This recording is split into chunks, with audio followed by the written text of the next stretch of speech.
रानी Roopmati. Episode 53 वो अनजान इंसान। राजकुमार यशवर्धन और रूपमती साथ साथ जा रहे थे और चलते चलते एक दूसरे से बातें भी कर रहे थे। राजकुमार यशवर्धन ने रूपमती से कहा कि उसे इस बात की खुशी है कि उसने रूपमती को इस प्रतियोगिता में हिस्सा लेने दिया, जिस वजह से उसके सामने ये सच्चाई आ पाई कि रूपमती में भी बहुत से गुण छुपे हुए हैं। रूपमती ने यशवर्धन की तारीफ सुनकर मुस्कुरा दिया और वो उनके साथ साथ कदम से कदम मिलाकर आगे बढ़ते हुए महल के अंदर जाने लगी। जहां एक तरफ यशवर्धन और रूपमती महल के अंदर साथ साथ जा रहे थे, वहीं दूसरी तरफ राजकुमारी रोहिणी और राजकुमारी मधु साथ साथ बैठे कुछ बातें कर रहे थे। वे दोनों एक साथ शयन कक्ष में बैठे थे और एक दूसरे से कुछ बातें करते जा रहे थे। जहां राजकुमारी मधु की दासी उसके बालों को गर्म तेल से मालिश कर रही थी, वहीं रोहिणी की दासी उसके सामने बैठी उसके पैर दबा रही थी। राजकुमारी मधु ने बातों का सिलसिला आगे बढ़ाते हुए कहा, राजकुमारी रूपमती के बारे में आपकी क्या राय है? मधु ने अचानक से सवाल किया तो रोहिणी अपनी नजरें धीरे से उठाकर मधु की तरफ एक टक कुछ देर के लिए देखती रही। फिर कुछ पल बाद अपनी नजरें नीचे करते हुए बोली, इस बारे में मेरा क्या ख्याल है, इस बात से क्या फर्क पड़ता है? इस बारे में यशवर्धन का क्या ख्याल है? मुझे लगता है इस बात से ज्यादा फर्क पड़ता है। रोहिणी की बात सुनकर मधु ने अपना सर हिलाते हुए कहा, यह बात तो बिल्कुल सच है कि यशवर्धन से ही सारा फर्क पड़ेगा, पर फिलहाल मैं इसके बाद भी जानना चाह रही हूं कि आपके मन में रूपमती को लेकर क्या है। मेरा मतलब है, सबका अपना अपना विचार होता है। आप रूपमती को लेकर क्या सोचती हैं? आपको क्या लगता है रूपमती जो करती हैं वो जानबूझकर करती हैं? उनके असली इरादे भी कुछ और हैं। मधु की बात सुनकर रोहिणी ने अपनी दासी को पैर दबाने से मना किया और उसे इशारा कर वहां से जाने के लिए कह दिया। जैसे ही दासी बाहर गई, रोहिणी ने मधु की तरफ देखते ही थोड़ी चिड़चिड़ी आवाज में कहा, रूपमती एक बहुत ही निडर, बहुत ही बहादुर और बहुत ही चालाक लड़की है। पहले के 2 अल्फाजों में रोहिणी ने रूपमती की तारीफ की थी, लेकिन जैसे ही उसने इस बात का जिक्र किया कि रूपमती बहुत ही चालाक लड़की है, मधु को एहसास हो गया कि हो ना हो रोहिणी के मन में भी रूपमती को लेकर एक खीस है, एक ऐसी खीस जो उसके बहुत काम आ सकती है। मधु को हमेशा लगता था कि रूपमती को लेकर केवल उसके मन में ही विचार है और बाकी सब लोग रूपमती के साथ हैं, लेकिन अब धीरे धीरे उसके सामने सच्चाई भी आती जा रही थी कि रोहिणी भी रूपमती के खिलाफ है। उसने आग में घी डालने का काम करते हुए कहा, अच्छा, आपको भी रूपमती चालाक लगती है? मुझे भी लगती है। मुझे ऐसा लगता है कि वो बहुत बनती है। वो जो भी करती है वो यशवर्धन के लिए करती है। ये सब तो उनका दिखावा है कि वो यशवर्धन से विवाह करना नहीं चाहती। ये सब केवल एक नाटक है। वो ये सब इसलिए करती हैं ताकि वो लोगों की नजरों में महान बन पाए। इसके अलावा उनके दिमाग में कुछ नहीं है। अगर उन्हें सच में यशवर्धन से विवाह न करना होता तो अब तक इस राज्य से जा चुकी होती। मधु ने एक ही सांस में सारी बातें कह दी थी और सब कुछ बता दिया था, जिसे सुनकर रोहिणी की नजरें उस पर टिक गई थी। वो इसी पर हाँ में सिर हिलाते हुए बोली, बात तुम्हारी सही है मधु, फिर तुम इतनी फिक्र क्यों करती हो? महारानी अमृता देवी ने तुमसे कहा है ना कि इस राज्य की रानी वो तुम्हें ही बनाएंगी, और यशवर्धन का तो पहले से कितनों के साथ चक्कर है, तो इस बात से क्या फर्क पड़ता है? राजकुमार रूपमती, उसमें एक और जुड़ जाएंगी। वो तो वैसे भी राजकुमारी है। वो कहावत तो तुमने पहले भी सुनी है ना कि राजकुमार 1 से चाहे तो 1 से, 4 से चाहे तो 4 से, 8 से चाहे तो 8 से चक्कर चला सकते हैं। जैसे ही रोहिणी ने ये बात कही, मधु ने फिर तुरंत एक पल की देरी किए बिना जवाब दे दिया, ये बात तो आप पर भी अमल होती है। मधु की निगाहें इस समय बहुत ज्यादा कुछ कह रही थी। मधु ने बल्कि अपने मुंह से केवल एक लफ्ज निकाला था, लेकिन उसकी निगाहें इतना कुछ कह गई थी जो रोहिणी को साफ साफ समझ आ रहा था। जहां एक तरफ रोहिणी और मधु एक दूसरे को तंज कसने में कोई कमी नहीं छोड़ रही थी, वहीं दूसरी तरफ राजकुमार यशवर्धन ने रूपमती को उनके कक्ष में छोड़ दिया था। अब वे खुद अपने कक्ष की तरफ निकल गए थे। जैसे ही वो अपने कक्ष में जा रहे थे, उन्होंने सामने से कुमार साहब को आते हुए देखा। कुमार साहब को आता हुआ देख उनके कदम वहां जहां वो खड़े थे वहीं रुक गए। कुमार साहब ने यशवर्धन के सामने आकर सिर झुकाते हुए कहा, राजकुमार, हमने सैनिकों को एक बार फिर तैनात कर दिया है। मुझे उम्मीद है कि कल सुबह वो इंसान जो कि राजकुमारी रोहिणी पर वार करने वाला था, वो हमारे सामने होगा। कुमार साहब, मैं आप पर बहुत यकीन करता हूँ और मुझे उम्मीद है कि कल आप उसे जरूर पकड़ कर ले आएंगे। यशवर्धन इतनी बात कहकर वहां से अपने कक्ष की तरफ निकल गए।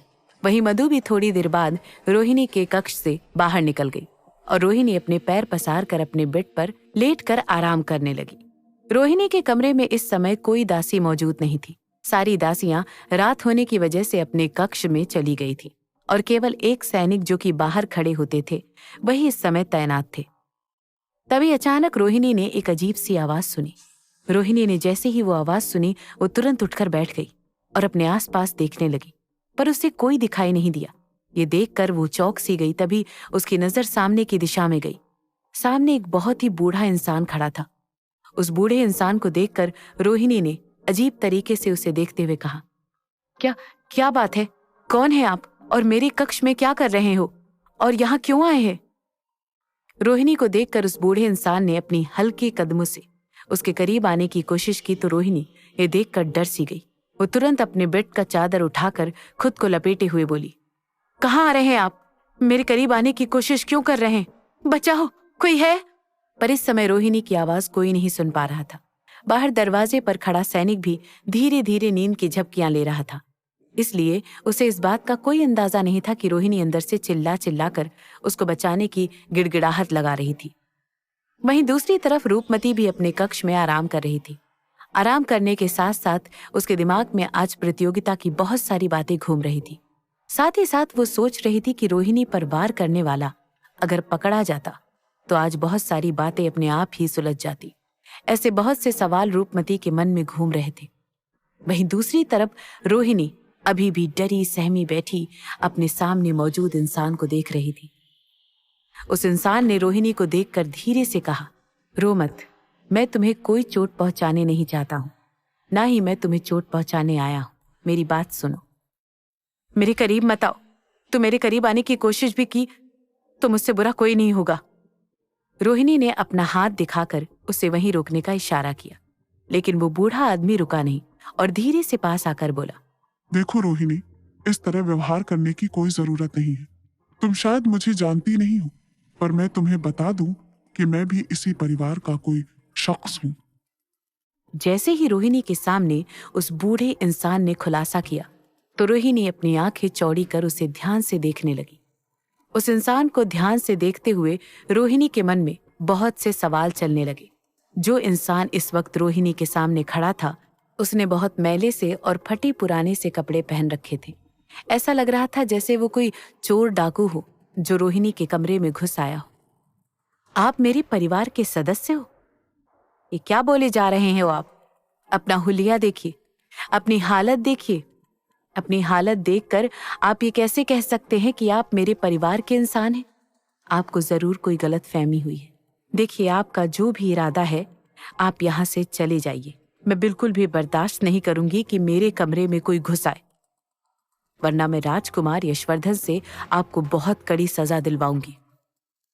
गुस्से में रोहिणी उस बूढ़े इंसान को अपने पास ना आने की हिदायत दे रही थी और वो बूढ़ा इंसान रोहिणी के करीब आकर उसके पास बैठना चाहता था। वो बूढ़ा इंसान रोहिणी के लाख मना करने पर भी उसके करीब आ रहा था। ये देखकर रोहिणी बहुत डरने लगी थी। वो बूढ़ा इंसान और करीब आया और वो धीरे से रोहिणी के पास आकर उसके सिर पर प्यार से हाथ फेरते हुए बोला, चिंता मत करो, मेरी वजह से तुम्हें कभी कोई तकलीफ नहीं होगी। मैं इसी परिवार का सदस्य हूँ। ये बात मैं तुम्हें बता रहा हूँ, हो सके तो ये बात अपने तक ही रखना, और हाँ, हो सके तो खुद का ख्याल भी रखना। ये दुनिया बहुत बुरी है। इस तरह की बातें उस बूढ़े इंसान को कहते हुए देखकर रोहिणी को अचंभा हुआ, लेकिन उसने आगे कोई सवाल नहीं किया और उस इंसान के वहां जाने का इंतजार करने लगी। थोड़ी देर बाद वो बूढ़ा रोहिणी से कुछ और बात करने लगा और थोड़ी देर बाद फिर वो वहां से निकल गया। उस बूढ़े के जाते ही रोहिणी के दिमाग में बहुत से सवाल आने लगे। वो ये समझने की कोशिश करने लगी कि वो बूढ़ा इंसान था तो था कौन, और आखिर उसने क्यों कहा था कि वो रोहिणी को जानता है, और वो उसी परिवार का सदस्य है? ऐसे कई सवाल रोहिणी के दिमाग में आ रहे थे। वहीं दूसरी तरफ सुबह का उजाला धीरे धीरे फैलने लगा था। सूरज की लालिमा भी अब धीरे धीरे अपने पैर पसार रही थी। आसपास हरियाली थी और आज महल में बहुत भाग दौड़ मची हुई थी। राजकुमार यशवर्धन सैर के लिए निकले तो उन्होंने देखा राजकुमारी रूपमती बगीचे में घूम रही हैं। ये देखकर वे रूपमती के पास आए और हंसते हुए बोले, सुबह सुबह की सैर सेहत के लिए बहुत फायदेमंद होती है। हाँ बिल्कुल, इसीलिए तो मैं आपको हिदायत देती हूँ कि आप भी सुबह की सैर पर हर रोज जाया करें। जी बिल्कुल, आपने हिदायत दी है तो आपका फैसला तो मानना पड़ेगा। आपका आदेश मानना तो हमारा फर्ज है। राजकुमार यशवर्धन की बात सुनकर रूपमती की निगाहें अपने आप झुक गई और वो मन ही मन मुस्कुराने लगी। वहीं राजकुमारी मधु जब वहां से गुजर रही थी तो उसने इन दोनों को साथ देखा। इन दोनों को साथ देखकर वो अपनी दासी की तरफ देखते हुए बोली, इन दोनों को लगता है कि ये दोनों एक दूसरे के साथ खुशी खुशी रह पाएंगे, लेकिन मैं ऐसा होने नहीं दूंगी। ये मुमकिन नहीं हो पाएगा। मैं ऐसा कभी नहीं होने दूंगी। ऐसा कभी नहीं होगा। आखिर क्या चल रहा था मधु के मन में और क्या करने वाली थी वो इन दोनों के साथ? और राजकुमारी रोहिणी के पास में वो बूढ़ा इंसान कौन था जो उससे मिलने के लिए रात में आया था? इन सब सवालों के जवाब जानने के लिए सुनते रहिए रानी रूपमती, सिर्फ और सिर्फ पॉकेट एफएम पर।